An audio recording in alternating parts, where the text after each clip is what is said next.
Mais uma vez, só para cair a ficha. E todos foram cheios do Espírito, até aí podermos aceitar. A Bíblia, ela vai nos ensinar que Deus levanta um profeta chamado João Batista. A Bíblia vai dizer que a obrigação e o dever do profeta Batista era batizar com água. Ele deixou dizendo: aquele que vem depois de mim batizará com o Espírito Santo e batizará com fogo. Escute isso aqui, a Bíblia vai falar que Deus levanta um profeta chamado João Batista. A obrigação do profeta Batista era batizar aqueles que cometiam pecado, aqueles que cometiam iniquidade, aqueles que não conheciam realmente o verdadeiro Deus de Israel. A Bíblia diz que aqueles que vinham até a presença de Batista era batizado com água, mas Batista deixou dizendo: aquele que vem depois de mim, eu esse batizará com o Espírito Santo e com fogo. A Bíblia vai dizer que logo depois que ele começa a se chegar, vem o nosso Senhor Jesus Cristo. Ele chega até a presença de Batista e começa a dizer: Batista, por bondade, a me batize, para que o nome do Senhor venha a ser glorificado e a promessa venha a ser aberta, venha a ser consagrada, venha a ser compromissada, como Deus ele prometeu falar, como Deus ele prometeu fazer. A Bíblia diz que ele começa a dizer: Senhor, Senhor, eu não sou digno de nem poder pegar nas alparcas da sua sandália. Ele sabia quem ele iria batizar. Ele sabia que ele iria batizar alguém que era de alta responsabilidade. Ele sabia que ele iria batizar alguém que era acima do que ele era. Ele sabia que iria batizar aquele também que era digno de toda a honra, toda a glória, todo o louvor e toda a adoração. Só que naquele momento a Bíblia vai dizer que Jesus se prostra diante dele naquele rio. E Jesus, a Bíblia vai dizer que batiza ele com água. Aleluia. E logo depois a Bíblia vai falar que o Espírito Santo de Deus, ele desce sobre a vida de Jesus Cristo. Só que ela desce em uma transfiguração de uma pomba branca. Só que a Bíblia vai falar no livro de Atos 2 que quando desce o mesmo Espírito Santo que habitou em Jesus, desceu em um fogo impetuoso, desceu em forma de um Pentecostes, queimando e purificando tudo aquilo que não agradava a Deus. Se você parar para observar comigo, você vai ver que o Pentecostes tem vários significados. Escute isso aqui: significa fogo, significa poder de Deus, significa unção, significa ser cheio da presença de Deus. Escute isso aqui: mas a mesma presença que habitou em Jesus habitou naqueles que se encontravam na hora do Pentecostes. Mas a Bíblia fala que o mesmo Espírito que habitou em Jesus se transfigurou em uma pomba branca, e aquele que desceu em cada um de nós se desceu como fogo, se desceu queimando e ardendo tudo. Por quê? Porque Jesus, ele não é purificado, ele não é sujo, ele não é pecador. A Bíblia vai dizer que o fogo, ele queima, o fogo, ele arde, o fogo, ele purifica aquilo que não agrada a Deus. Ou porque Jesus Cristo não poderia ser queimado, porque ele já era limpo, já era santo, já era consagrado a Deus. A Bíblia vai dizer que quando o Espírito Santo de Deus desce sobre a vida dele, a Bíblia fala que desce uma voz de volta dizendo: eis aí o meu filho e começa a dizer: esse aí que vai tirar o pecado da humanidade. Mas o Espírito Santo que habitou em Jesus veio na transfiguração de uma pomba branca. Eu perguntei ao Senhor: Deus, mas por que o mesmo Espírito que habitou em Jesus e no Pentecostes naquele momento, por que o movimento não foi o mesmo? E Deus, ele disse: porque Jesus, ele é santo, e só tem um santo. Você não é santo, é pecador, é sujo. O fogo vai purificar, o fogo vai queimar aquilo que não agrada a Deus. Escute isso aqui: a Bíblia diz que Deus levanta um profeta chamado Moisés. A Bíblia vai dizer que cada profeta tem a sua obrigação, segundo mandou o nosso Deus. A obrigação do profeta Jeremias era pregar a palavra, era anunciar aquilo que Deus mandava. A obrigação do profeta Ezequiel era profetizar e o milagre acontecer assim que ele profetizava. A obrigação do profeta Elias também era profetizar e acontecer. Escute isso aqui. A Bíblia vai dizer que o profeta Ezequiel, Deus aparece para ele em espírito e leva ele dentro de um vale de ossos secos. Escute isso aqui. Deus aparece para o profeta Ezequiel e Deus começa a perguntar para o profeta Ezequiel: Ezequiel, você pode contemplar este vale de ossos secos? Você está vendo tudo derrotado, tudo destruído, tudo purificado, tudo limpo, tudo sujo, tudo seco. Não tem vida neste tabernáculo, não tem vida dentro deste vale. Será que eu, o Senhor, posso restaurar tudo isso? E ele começou a duvidar do Senhor e disse: Senhor, tu sabes. Ele poderia dizer: Senhor, o Senhor pode restaurar. Por quê? Porque o Senhor é Deus. Só que naquele momento que ele viu aquele vale de ossos secos, completamente seco, completamente destruído, ele temeu e disse: Senhor, tu sabes, porque eu não tenho mais certeza se o Senhor é capaz de poder fazer um vale de ossos secos ser restaurado. Ele duvidou do poder de Deus. A Bíblia não fala especificamente isso, mas é uma conjectura minha. Porque aquele que tem certeza que Deus ele cura, que Deus transforma, que Deus restaura, pode falar completamente com uma convicção dizendo: Deus, o Senhor pode restaurar esse vale de ossos secos. O Senhor é capaz de restaurar esse vale de ossos secos. Ele disse: Senhor, tu sabes. E Deus disse: profeta Ezequiel, profetiza e veja o meu milagre acontecer. O profeta Ezequiel, na mesma hora, ele profetiza e disse: filho do homem, ouve a voz do Senhor Deus de Israel, que vem agora ter corpo, que vem agora ter restauração, no nome do Senhor Deus. A Bíblia fala que naquele mesmo momento começa a ser restaurado. Aquele vale começa a criar carne, começa a criar ossos vivos, e o Espírito de Deus começa a habitar dentro daquele vale. Escute isso aqui. A Bíblia diz que Deus levanta o profeta Jeremias. Aonde se encontra Jeremias? Dentro de um calabouço. Calabouço é um buraco, é uma cisterna funda que ninguém pode te ajudar, a não ser que venha uma cobra de cima para poder te puxar. O profeta Ezequiel se encontrava prostrado. Moisés se encontrava desesperado quando ele viu o mar vermelho na sua frente. Do lado tinha montanha, do outro lado tinha montanha e atrás tinha Faraó. E Elias fugiu, porque foi ameaçado por Jezabel. Todos os profetas que Deus levantou, mas todos falharam, todos erraram, todos duvidaram do poder de Deus. Mas por quê? Por que de medo? Por que se encontrar prostrado? Por que pregar e ser preso? Por quê? Porque não está pregando bênção, porque não está pregando Deus te ama, Deus te abençoe. Está pregando Deus se arrependa do seu pecado. Sabe por quê? Jesus disse: e conhecereis a verdade, e a verdade ela vos libertará. Só que a verdade ela liberta, com certeza. A verdade restaura, com certeza. A verdade transforma, com certeza. Mas a verdade dói. E aquele que não quer ouvir a verdade, ele murmura, ele fala que é indireta, ele fala que quer te abater e vai para o mundo. Infelizmente, hoje no século 21 é assim. Mas é necessário, doa em que doer. Porque João Batista foi degolado, foi decapitado a sua cabeça por pregar: arrependa-se, entre pela porta estreita, porque Jesus está voltando. Se ele pregasse, Deus vai te exaltar. Se ele pregasse, Deus vai te dar tudo o que você precisa. Se ele falasse, Deus vai te exaltar. Se ele falasse, Deus está suplicando as suas necessidades, Deus vai te dar tudo o que você necessita e que você espera em Deus. Mas não, porque se ele falasse isso, ele ia receber bênção, ele ia ficar vivo, ia receber moral. Mas ele queria compromisso, não era com o homem, não. Ele queria compromisso com Deus. E para poder agradar a Deus, tem que entristecer o homem. Por quê? Porque nós não temos amizade. Temos irmão em Cristo.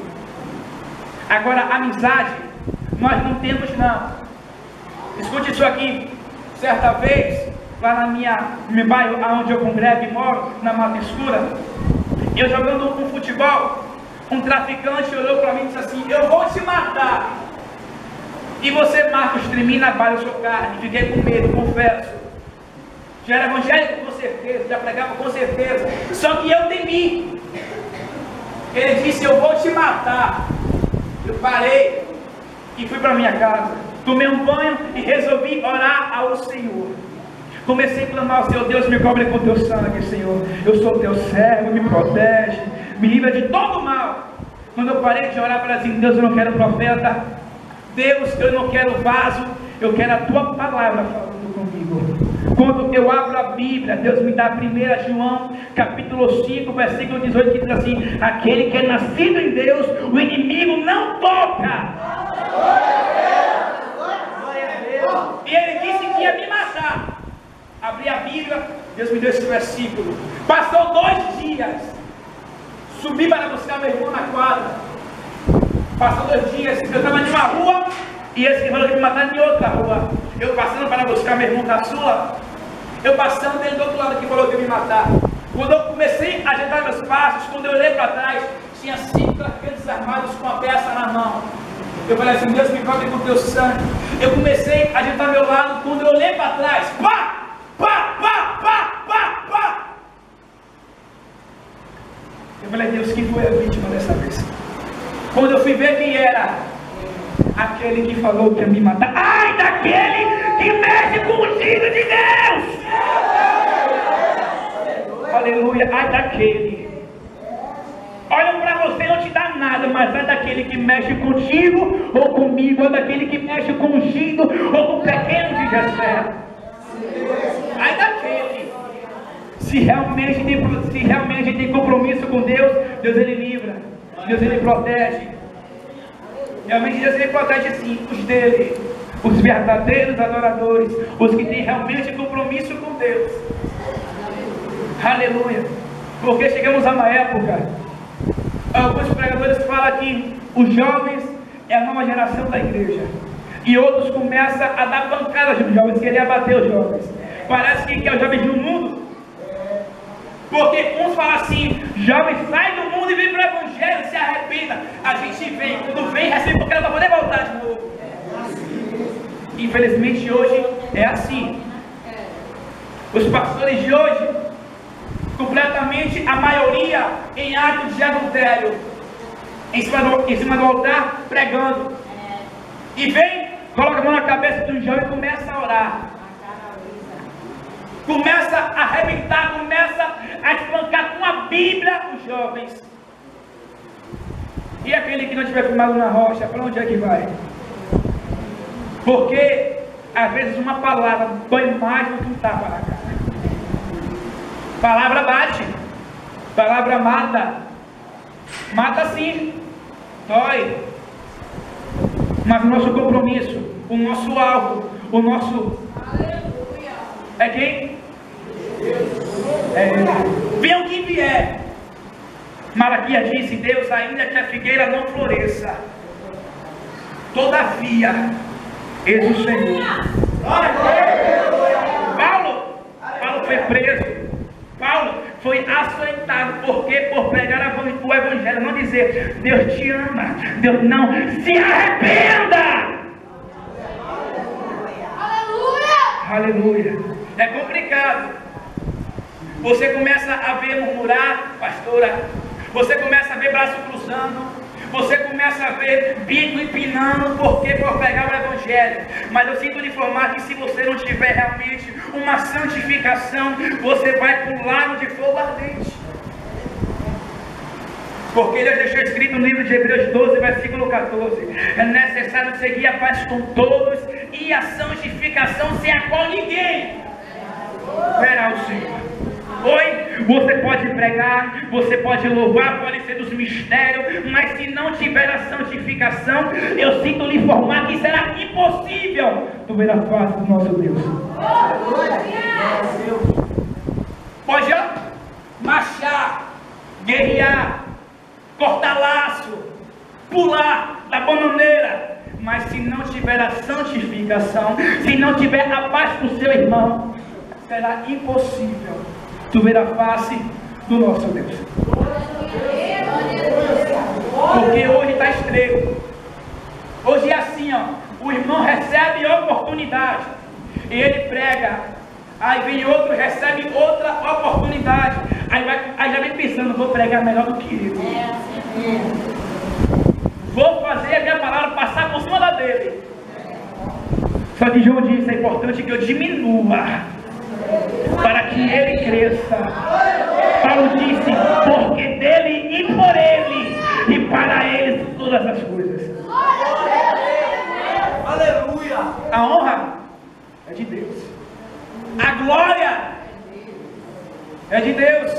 A exaltação é de Deus. O louvor é de Deus. Deus, Ele não quer ser idolatrado. E por que você idolatra o seu irmão? Deus não quer ser idolatrado. Deus, Ele quer ser adorado. Infelizmente chegamos a mais um que foi forte, que ela disse, dizendo que hoje assiste tantos vídeos para poder pregar igual. Deus trabalhou lá, mas aqui tem que ser outra coisa. Eu costumo a ler Bíblia e tomo um pouco de estudo para poder aprender e ter mais conhecimento. E sempre vejo, quando eu tenho a oportunidade de poder ver alguns pregadores pregando. Mas a Bíblia diz, tem que ter de tudo. Ouvir de tudo, mas tem que ter só o que é bom. Sabe por quê? Certa vez eu ouvi um pregador dizendo assim, pregador dizendo, nós um dia veremos a morte.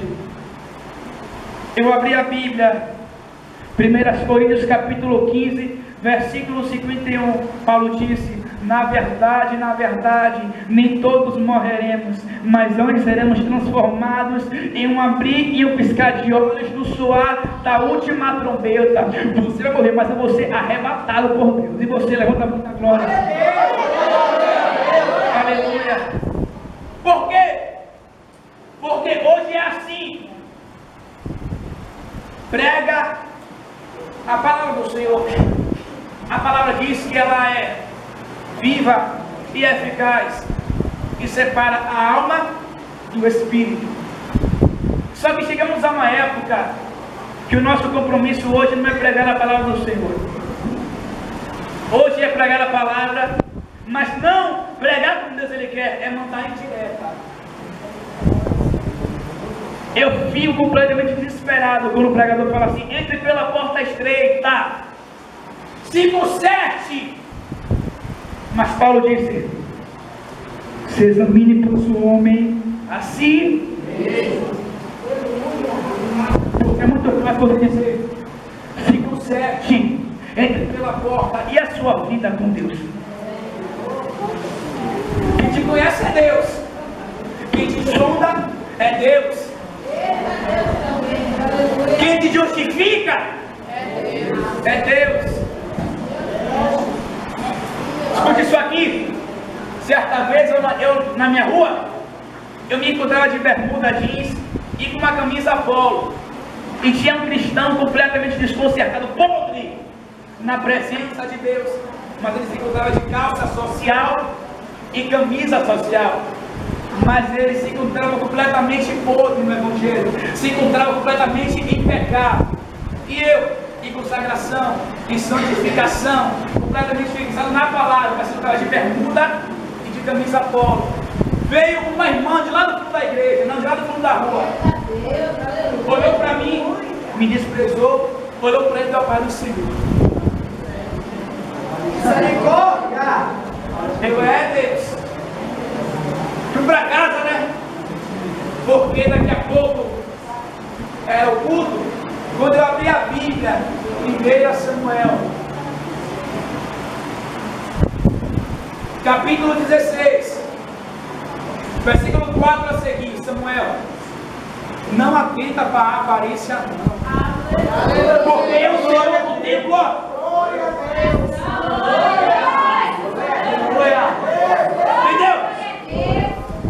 Não atenta para a aparência.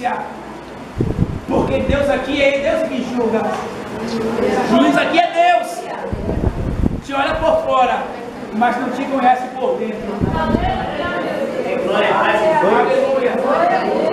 Escute isso aqui. Deus, Ele é fiel. Mesmo você sendo infiel, Ele continua sendo fiel. Sabe por quê? Porque Ele disse: eu não sou homem para que minta, e nem filho do homem para que se arrependa. É o nosso Deus. Jesus disse: vinde a mim, todos vós que estáis cansados e sobrecarregados, e eu vos aliviarei.